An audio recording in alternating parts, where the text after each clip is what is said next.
Hello everyone. आज हम start कर रहे हैं यूनिट एंटीबायोटिक स्टीवर्डशिप, जो आपकी इन्फेक्शन कंट्रोल एंड सेफ्टी की एक यूनिट है। आज हम इसको डिटेल में देखने वाले हैं। तो स्टार्ट करते हैं। फर्स्ट टॉपिक है एंटीबायोटिक स्टीवर्डशिप। ये क्या होता है?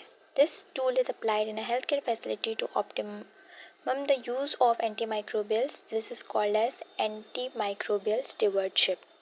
ये एक टूल है जो कि अप्लाइड होता है हेल्थ केयर फैसिलिटी में to optimum the use of antimicrobials. Antimicrobials जो ड्रग्स होती हैं, इनका यूज़ जो उसको ऑप्टिमम क्वांटिटी में, मीन्स लिमिटेड क्वांटिटी में यूज़ करने के लिए जो इसका यूज़ करते हैं, इसको हम लोग क्या बोलते हैं? Antimicrobial stewardship.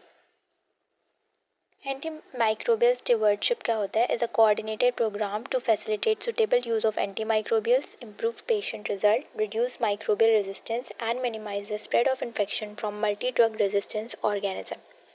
एंटीमाइक्रोबियल स्टीवर्डशिप एक कोऑर्डिनेटेड प्रोग्राम है जिसमें हम लोग फैसिलिटेट करते हैं सुटेबल यूज़ ऑफ एंटीमाइक्रोबियल्स। मतलब जहाँ पे रिक्वायर्ड है बस वहीं पे एंटीमाइक्रोबियल्स का यूज़ करना है। ये नहीं कि किसी भी कंडीशन में एंटीमाइक्रोबियल्स का यूज़ कर लिया। जो एक सुटेबल कंडीशन होती है, जब हमें एंटीमाइक्रोबियल्स का यूज़ करना होता है तभी इसका यूज़ करना। इम्प्रूव पेशेंट रिजल्ट, इससे पेशेंट का जो है रिजल्ट भी इम्प्रूव होता है। रिड्यूस माइक्रोबियल रेजिस्टेंस, और जो रेजिस्टेंस डेवलप हो जाती है किसी भी माइक्रोबियल्स का, एंटीमाइक्रोबियल्स का रिपीटेटिव यूज़ करने से वो रेजिस्टेंस भी रिड्यूस होता है। Minimise the spread of infection, इससे इन्फेक्शन का स्प्रेड भी मिनिमाइज होता है। From multi drug resistance organism, ऐसे ऑर्गेनिज्म जो कि काफ़ी तरह की ड्रग्स से रेजिस्टेंट होते हैं, मतलब उन पर उनका कोई इफेक्ट नहीं होता है। Next antimicrobial resistance. अब यहाँ पे एक टर्म देख रहे होगे, एंटीमाइक्रोबियल रेजिस्टेंस। ये होता क्या है? इसको बोलते हैं refers to a change in behaviour of micro organism when exposure to antimicrobial drugs. Antimicrobial resistance क्या होता है? चेंज होता है in the behaviour of micro organism. जैसे कि ये एक माइक्रो ऑर्गेनिज्म है, तो इसके बिहेवियर में क्या चेंज आएगा जब इसको हम लोग एक्सपोज करेंगे एक एंटीमाइक्रोबियल ड्रग से? तो इसमें क्या जो है वो चेंज आएगा जब इसको एक्सपोज करेंगे? तो क्या होता है, जैसे कि यहाँ पे एक जो ड्रग रेजिस्टेंस बैक्टीरिया हैं वो ये वाले हैं, और जो नॉन रेजिस्टेंस है वो ये वाले हैं। तो जैसे कि हमने ड्रग दिया, तो जो ड्रग रेजिस्टेंस है वो तो सर्वाइव करेंगे, जो कि नॉन रेजिस्टेंस है वो किल हो जाएंगे। ठीक है, इसके बाद फिर इनका जो है वो रेप्लिकेशन हो जाएगा। मतलब जो नॉन रेजिस्टेंस है वो तो किल हो जाएंगे, लेकिन जिन भी ड्रग का रेजिस्टेंस डेवलप हो गया है वो ड्रग जो है वो माइक्रो ऑर्गेनिज्म जो है वो किल नहीं होंगे उन ड्रग से, तो उनका रेप्लिकेशन हो जाएगा और फिर उनकी क्वांटिटी इंक्रीज़ हो जाएगी, और इससे आपका जो डिजीज़ है वो भी नहीं प्रिवेंट होगा।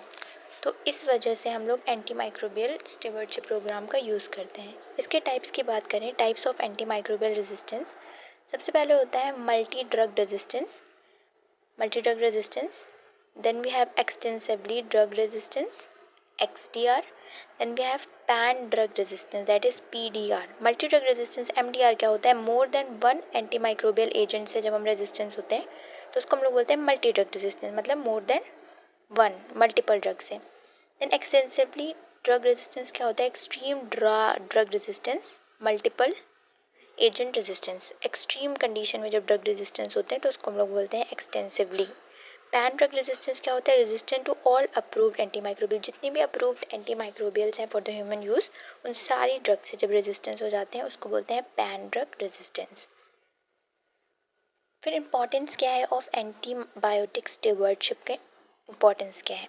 प्रिवेंट करती है एंटीबायोटिक रेजिस्टेंस को, इंश्योर करती है effective treatment, reduce side effect, control health care cost, promote responsible prescribing, preserve microbiome, improve patient outcome, support public health. सबसे पहले एंटीबायोटिक स्टीवर्डशिप प्रोग्राम को हम फॉलो करेंगे तो हम प्रिवेंट कर सकते हैं एंटीबायोटिक रेजिस्टेंस को, क्योंकि हम लोग इसमें रैशनल यूज़, मतलब जो जितना अगर इम्पॉर्टेंट है तभी यूज़ करते हैं, ऐसे अननेसेसरी यूज़ नहीं करते हैं। तो इससे प्रिवेंट होता है एंटीबायोटिक रेजिस्टेंस।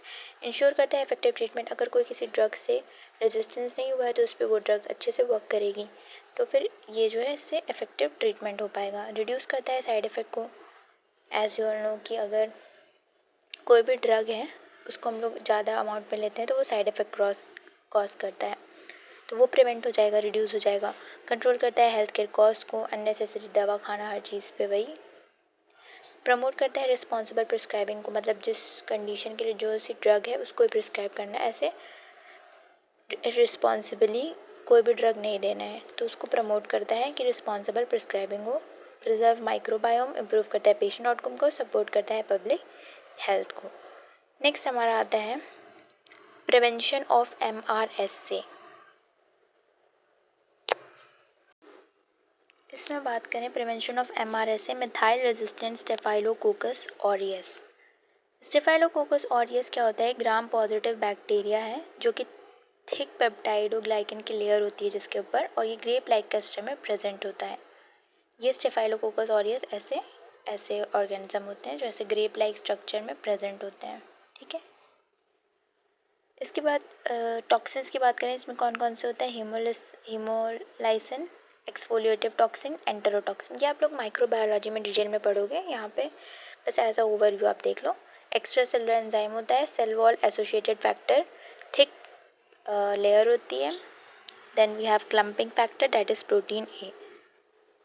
फिर टाइप्स ऑफ MRSA की बात करें तो HA hospital associated MRSA and community associated MRSA होता है। क्लिनिकल मैनिफेस्टेशन स्किन इन्फेक्शन देखने को मिलता है, स्क्रैच्ड और रब्ड एरिया देखने को मिलता है that is prone to infection और स्वॉल्वन हो जाता है। पेनफुल बम्प्स होता है, redness and warmth, urinary tract infection, respiratory tract infection, ये सारे क्लिनिकल मैनिफेस्टेशन है ऑफ द MRSA।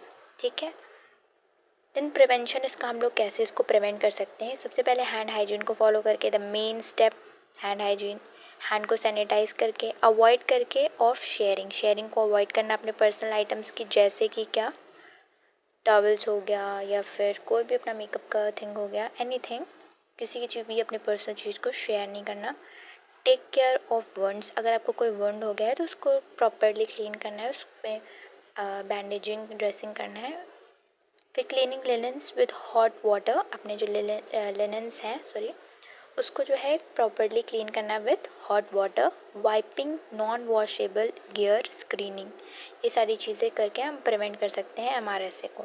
अब नेक्स्ट है prevention of MDRO that is multi drug resistance organism, ऐसे ऑर्गेनिज्म जो कि मल्टीपल ड्रग से रेजिस्टेंस है। Bacteria resistant to more than one antibiotics is known as multi drug resistance organism. इसके example है MRSA, vancomycin resistance enterococci, penicillin resistance streptococcus pneumoniae, direct contact with infected person, bodily fluids, इससे जो है क्या हो सकता है हमें MDRO। Colonisation, person infect MDRO but no symptoms, इसमें क्या होता है, पर्सन जो इन्फेक्टेड होता है MDRO से लेकिन उसमें कोई भी सिम्टम प्रेजेंट नहीं होता है। रिस्क फैक्टर क्या क्या हो सकते हैं?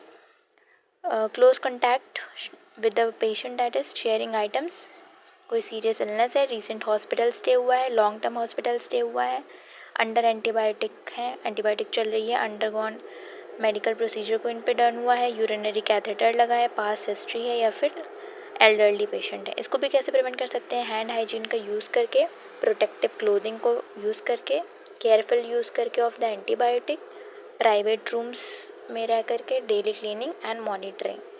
सो ये चैप्टर यहाँ पे कंप्लीट होता है antibiotic stewardship. I hope this video helps. अगर आपको कोई डाउट है you can ask in the comment section.